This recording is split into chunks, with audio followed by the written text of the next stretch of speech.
sommes arrivés au 21e dimanche du temps ordinaire. Dimanche passé, Jésus nous disait qu'il n'était pas venu apporter la paix, mais la division entre ceux qui sont pour lui et ceux qui sont contre lui. Et nous continuons cette même dynamique en ce dimanche où nous réfléchissons à la suite de la demande qui est faite à Jésus que nous relisons. Seigneur, y a-t-il que peu de gens qui soient sauvés? La réponse de Jésus est très belle.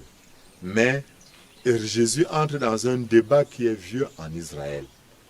Combien de personnes allaient être sauvées? Est-ce tout Israël ou juste une petite partie de ceux qui suivent scrupuleusement, comme les pharisiens, les règles de la loi de Moïse, la circoncision, les pratiques dans le respect des nourritures pures et impures et toutes les autres pratiques.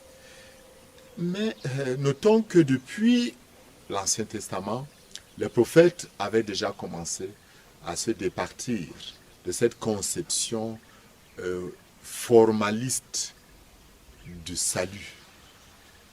Le prophète Isaïe, le deuxième Isaïe que nous lisons au chapitre 66, va même jusqu'à annoncer que non seulement le Seigneur enverra des missionnaires partout, mais le Seigneur prendra même des nations, des prêtres et des lévites qui deviendront des sacrificateurs.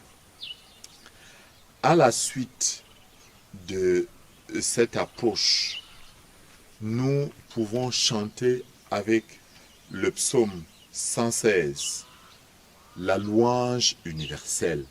Louez le Seigneur tous les peuples, fêtez-le tous les pays. En réalité, si l'histoire du salut part d'un homme Abraham, s'élargit en passant par Jésus, ça atteint toute l'humanité. Mais maintenant, il faut préciser qui sont ceux qui entrent. L'Évangile nous le dit très bien. Il ne s'agit pas des rites extérieurs. Il ne s'agit pas d'une inscription dans une communauté religieuse. Il ne s'agit pas de l'appartenance à un mouvement. Il ne s'agit pas d'un comportement extérieur. Bien évidemment, tout cela est important, mais doit être précédé par une attitude, par la relation intérieure, par l'intériorité. Il s'agit de passer par la porte étroite pour entrer au banquet du royaume de Dieu. Jésus répondra à ceux qui diront, nous avons mangé et bu l'Eucharistie avec toi. Il dit, nous avons écouté les sermons avec toi. Nous avons appris les théologies. Nous avons porté des médailles et des tenues.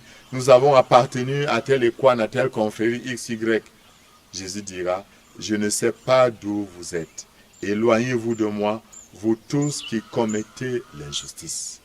Le grand critère du jugement, c'est soit on commet l'injustice, soit alors on est pour la pratique de la justice. Dans nos familles, est-ce qu'on est juste? Dans le traitement que moi, une épouse, j'inflige à mon mari, moi le mari, j'inflige à ma femme, est-ce que c'est une manifestation de l'injustice ou de la justice?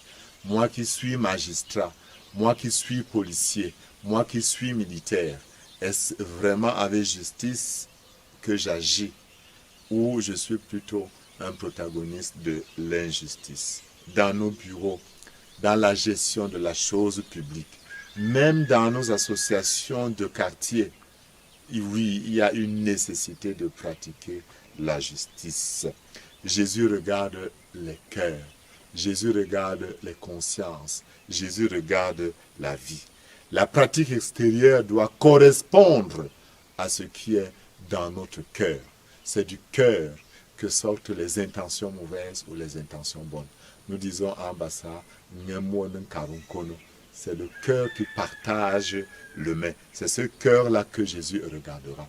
Jésus nous dit dans Matthieu 25 qu'au dernier jour, il dira, venez les bénis de mon Père, car j'avais faim, vous m'avez donné à manger. J'avais soif, vous m'avez donné à boire. C'est ceux qui se préoccupent de l'orphelin. C'est ceux qui se préoccupent du malheur dans nos quartiers, dans nos villages. Ce sont ces élites qui portent dans leur cœur le bien-être de leurs frères et sœurs. C'est ceux-là qui sont responsables, ces prêtres, ces catéchistes, ces évêques qui se préoccupent du bien-être de leurs fidèles. C'est ceux-là qui feront partie du royaume des cieux. Ce n'est pas la soutane que je porte. Ce n'est pas seulement le dîner de culte que je paye. Ce n'est pas seulement le fait d'être X. Tout ça est important, mais ça doit être précédé par la pratique de la justice. La deuxième lecture nous donne un critère très beau. C'est pourquoi redressez les mains inertes et les genoux qui fléchissent et rendez droit pour vos pieds les sentiers tortueux. Ainsi celui qui boite ne fera pas l'entorse. Bien plus, il sera guéri. Est-ce que je permets aux autres d'être guéris? Est-ce que je suscite l'espérance autour de moi?